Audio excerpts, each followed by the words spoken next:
Okay, so we're going to watch a video on World War One. World War One, before it was called World War One, was called the Great War, or the War to End All Wars, and is going to be caused by mutual defense alliances, nationalism, militarism, and imperialism. Okay, and it's going to be sparked by the assassination of Archduke Franz Ferdinand. This action, this spark, is going to bring in multiple different countries, and this 2-minute and 40-second graphic will help explain that. Here we go. It's epic.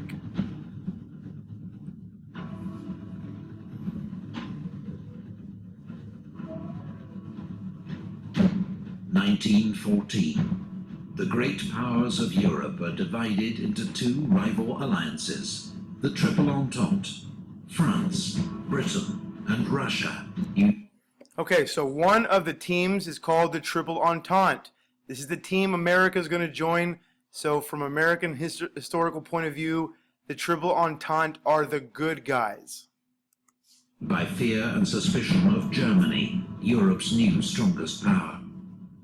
And the Triple Alliance, Germany, which fears encirclement by its rivals, Austro-Hungary, clinging on to a fragile empire, and Italy, seeking gains at French expense.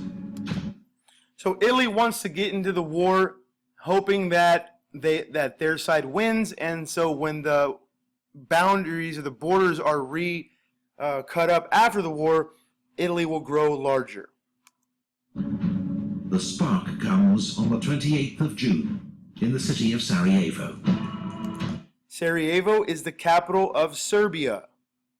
Archduke Franz Ferdinand, heir to the Austro-Hungarian throne, is assassinated by a 19-year-old Slav nationalist named Gavrilo Princip.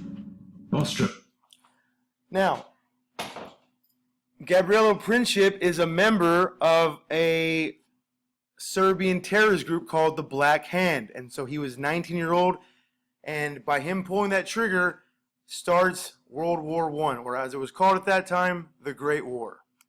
Hungary accuses its Balkan rival Serbia of having aided the assassin and sends an ultimatum demanding humiliating concessions. Serbia rejects the ultimatum, and Austro-Hungary declares war. So Austria says, we won't go and invade you for killing Archduke Franz Ferdinand if you give us some concessions, which would have humiliated Serbia, and so Serbia denounces, and so therefore Austria-Hungary is going to go ahead and declare war on Serbia. Within hours, Austrian forces are shelling Belgrade.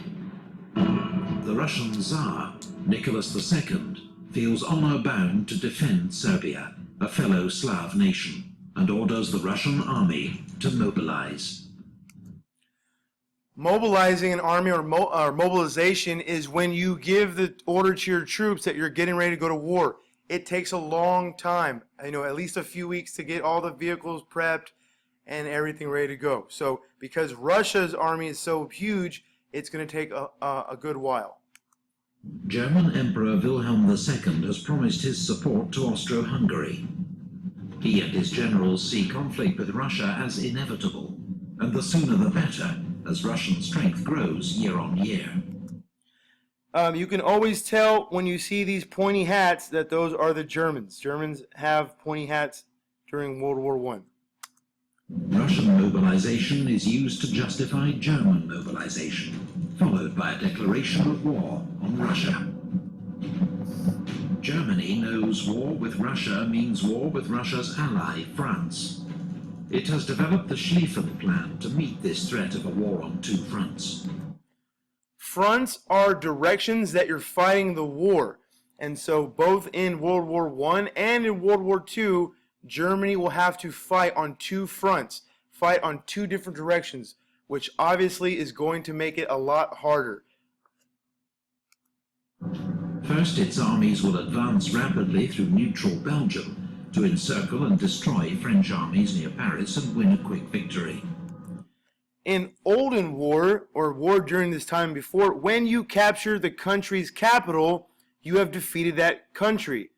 Okay, and so they feel that if they just sweep in really quick and take control of Paris, the capital of France, that they'll be able to go and focus on the Russian or the Eastern Front. Then its forces can move east to deal with Russia, whose huge army will take much longer to mobilize. And so Germany declares war on France. 6 million men are now marching to war across Europe. Okay, 6 million men is more than 10 times the amount of personnel in the American military right now. Wars were fought differently back then. It was whoever had the most guys pulling triggers were going to take the most land and therefore be more successful. Italy, however, remains neutral. The terms of the Triple Alliance don't bind it to join an offensive war. Offensive means they started it. And so if Austria-Hungary and Germany started the war, okay, by declaring it, Italy doesn't have to participate. Now, if Austria-Hungary or Germany were declared war on, if someone declared war on them, then they, initially to start it, then Italy would have had to help them out. The United States also declares its neutrality.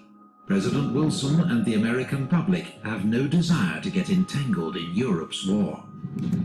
This was a policy of isolationism, which meant, that we wanted to isolate ourselves from the rest of the world's problems. It didn't make sense to Americans at that time that we send our troops and our sons and our fathers and our money to a country or to a war on the other side of the planet which wasn't going to benefit us. And so the United States and their president Woodrow Wilson chose to remain neutral or out of the war. Britain is France's ally, but at first it's not clear if it will join the war against Germany. But when German troops invade Belgium, whose neutrality Britain has guaranteed, an ultimatum is sent from London to Berlin, demanding they withdraw. It's ignored, and Britain declares war. Okay, so the rest of this video is going to go into specific battles and stuff like that, which isn't important, but you could see from this battle, from this clip, how the different actions led to the major players being involved in the war. And so this is definitely an important video in order to understand World War I.